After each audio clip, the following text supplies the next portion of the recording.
Beep, beep, beep, beep, beep, beep, beep, beep, beep, beep, beep, beep. How are we? Right, okay. Yes, another day. We're off. It's 0400. What does the O stand for? Oh my god, it's early.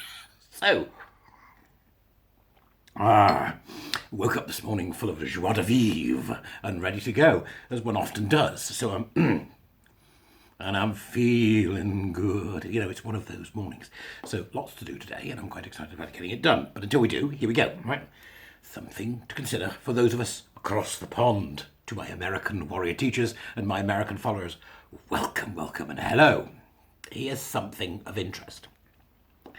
There's an organisation called GLAAD, which I always get wrong. It's GLAAD. Right, I'm going to get this right if it kills me. Who purport, because they join over 100 organisations. Apparently, they become like this monolith.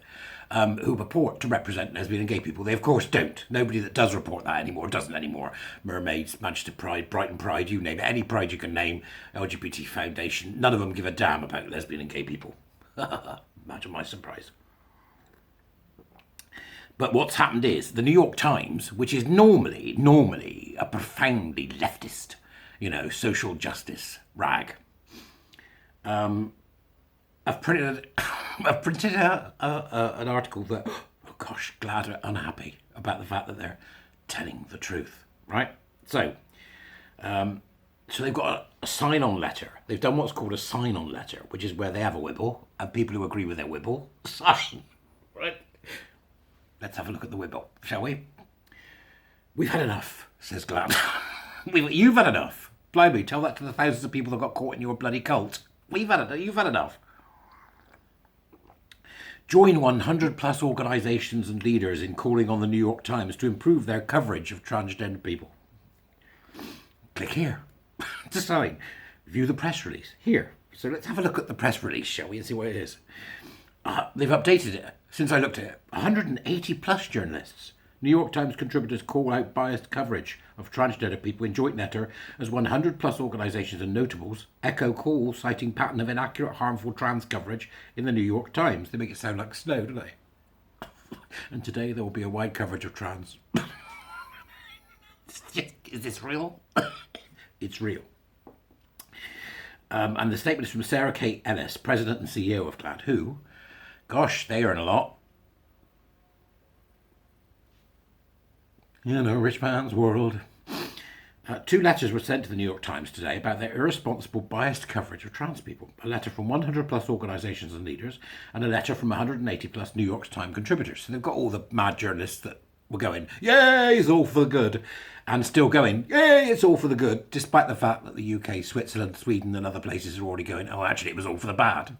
Right? So they're ignoring the science, shall we say.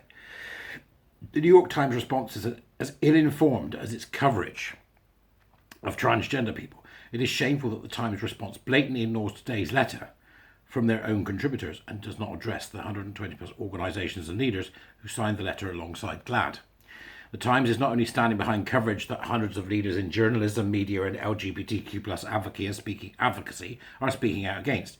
Journalism, media and LGBTQ plus advocacy folks are telling people what the science is. They are so deluded. And what we're seeing here is the same pattern as we're seeing in the UK. It's extraordinary stuff. Does this response mean the Times has no interest in meeting with leaders in the trans community? Well, I wouldn't. Why would they? What would you bother for? Don't bother. Right? You don't get to decide the science because you're a leader in the trans community. Ta-da! Off you pop! Does the Times believe it's okay to ignore the voices of hundreds of stakeholders? See, stakeholders is critical social justice speak for any interfering busybody who wants to upset things. Right? So, yes, the New York Times does think it's okay to ignore them. And so do I. Please do feel free to ignore stakeholders. Right? Okay? And thousands more. There are thousands more joining on support online. Well, they want them to talk to all of them today? Right, okay. The Times response does not answer these questions and instead tries to dismiss the very real concerns over fair and accurate journalism. I mean, the absolute irony of these bunts of LGBTQ plus hands and knees, bumps and daisy, twerps. What's wrong with them? Saying that they're concerned about fair and accurate journalism. Bloody hell spells. I mean, it's not just cognitive dissonance, is it? But there's got to be another word for this. We're well past cognitive dissonance. What are we going to call it instead? We need a new word, right? So what did I come up with yesterday that somebody liked? Educational malnutrition. We need to start talking about that. Educational malnutrition, right? So we need another word for this, because this is beyond cognitive dissonance. What am I going to call it? What should we come up with? I'm going to call it, I don't know. Cognitive constipation. Yeah, maybe. Right, okay. Cognitive constipation. Yeah, because it gets so bad it comes out the other end, doesn't it? Ugh, horrible. So that's what they've done. They've signed it. We won't stand, they say, for the Times platforming lies, bias, fringe theories, science. It's a fringe theory. I posted yesterday, Julia Hartley Bowler, whatever her name is, I love her. Julia Hartley Bowler was interviewing this very strange man this week sometime from Scotland, who's apparently a podcaster. And he was absolutely insane. If I can find the link, I'll put it in the Dubras. I mean, absolutely deranged. When she said about, now there are two sexes and we're going to talk about, and he went, what you're talking about is a highly discredited idea. A highly discredited idea, because he's a social constructionist. He believes that the idea of sex and all that is social constructed, see, because he's mad. That's right. Sex is socially constructed. I would come, it was around 100 million years ago before society existed. You dweeb. That's a word I don't use often enough. You're a dweeb, boy. So this mad boy was on. I'll see if I can find it and I'll put it in the Dubras for you to have a look at as well. So that's what they've said, right? It's just absolutely crazy. Absolutely crazy. The New York Times has long had a reputation as a leader in the world of media. From the front page to the opinion page, readers are too often getting an inaccurate view of transgender people, with poor reporting that elevates harmful opinions from known anti-trans voices and so-called concerns over the fact that every leading medical organisation affirms healthcare for trans youth is safe and necessary. No, it doesn't. You're lying. You're lying. Absolutely lying through their fake teeth, right? Okay. Start by listening is what we have to do. If we want to make this GLAAD bunch of nut jobs happy, here's what we have to do. This all gets so familiar when you start looking at these organisations. We need to see action now, they're saying. Start by listening. Wait for it. Hiring. We will take over your organisation. And reporting accurately and inclusively on trans people. You will repeat our mantras. You will repeat our mantras. Right? Anything less than an intentional and meaningful effort to reach out to and listen to transgender experts is unconscionable and a violation of the public trust. Is it? No. Nope. No, we're not going to talk to the nutters who think the UFOs are coming either, so we're certainly not going to talk to you. Now, here's what's interesting. Something similar happened yesterday. That bit there about hiring is really interesting, I think. So it says, so what you need to do is, we will no longer wait. We need to see the action now. Start by listening, hiring. There you go, you see. So we've seen lots of organisations have started hiring nutters. Have you seen it? Wanted. Head of nuttery.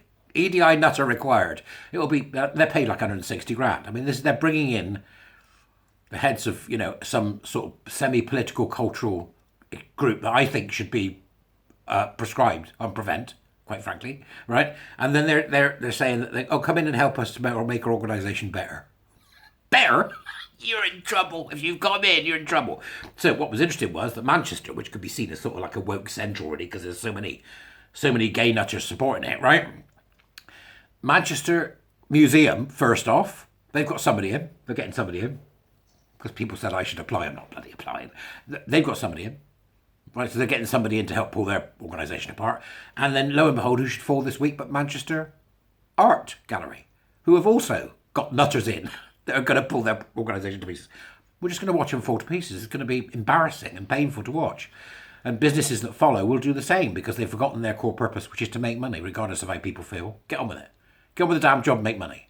That way you can pay your staff more who can look after their families, right? So you can expect to see more of it. Have a look at the article. Have a look and see what they have to say. I mean, what they're saying essentially is that the science is settled. The science has never settled, you absolute idiots. But it's worth having a look. The Times has repeatedly platformed cisgender, brackets non-transgender. There's no such thing. All right? There's no such thing as cis. None of us are a subclass of male or female. We're just male or female. They're insane. So they want their doctrines everywhere. That's what they say, right? The Times has repeatedly platformed cisgender, non-transgender people, spreading inaccurate and harmful misinformation about transgender people issues. This is damaging to the credibility, and it is damaging to all LGBTQ people. Not damaging to me. I'm gay. Especially our youth, who say debates about trans equality negatively impact their mental health. Does it? What being told no impacts your mental health? Grow up. And which is a contributing factor to the high suicide rates for LGBT youth. They can't help themselves, can they? It's not true. Right? It is true that gay people commit suicide. It is nothing about the TQ. Who commits suicide because they're a Q? It's not real. The T's not real. The Q's not real. It's not real. It's a confected addiction. A confected obsession. Watch Ritchie on Talk TV last night. Go Ritchie! He was on Talk TV last night with the very floral Helen Joyce. Brilliant. Absolutely brilliant. He's coming out of the paddock as our Ritchie. Got a YouTube channel now as well. I'll put that in so you can subscribe. Go subscribe to Ritchie. Give him the same kind of love you give me. And what I think will happen then is Ritchie will become a major voice in this. It's terribly exciting. And I hope it's good for him and that he's doing well. Right? That's it. Just a short little snippet of the fact that we're still dealing with nutters, and we're dealing with nutters in the USA today.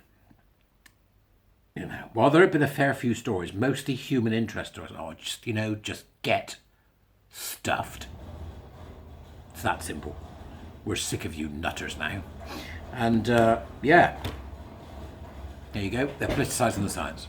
Well, colour me surprised. These people will politicise anything that moves, right?